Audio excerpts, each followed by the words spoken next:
In your words, how would you describe trauma, and why is it so misunderstood even though it's so widespread? It's a deep question because on the one hand, trauma is sometimes used somewhat loosely and promiscuously to refer to things that are not traumatic. So people will have a difficult experience and say, I was traumatized. No, they weren't. They just had a difficult experience. And as one of my colleagues points out, all trauma is stressful, but not every stress is traumatic. So sometimes people use the word to refer to difficult experiences, which is not the same as being traumatized.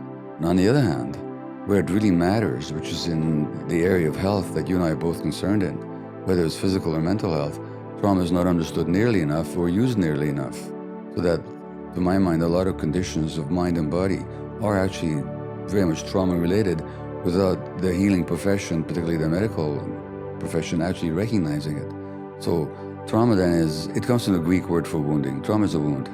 It's a psychic wound that leaves a scar, it leaves an imprint in your nervous system, in your body, in your psyche, and then shows up in multiple ways that are not helpful to you later on. So in its basic sense, trauma is a psychic wound.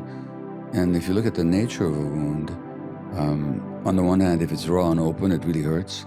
So when somebody touches that wound that you sustained a long time ago, but it hasn't healed yet, you'll react like you're just being tormented all over again.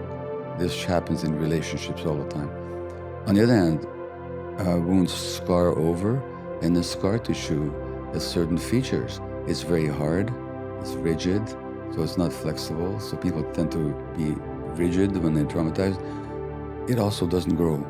So trauma very often stops emotional growth and development. So on the one hand, it's very raw and painful. On the other hand, it's even lacks sensation because scar tissue doesn't have nerve endings in it. So trauma then, just to finish, is not what happened to you. So trauma is not the difficult incidents, like trauma is not the war.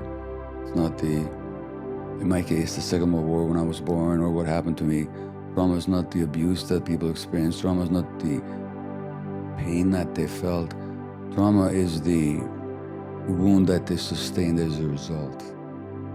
So the trauma wasn't, for example, the sexual abuse.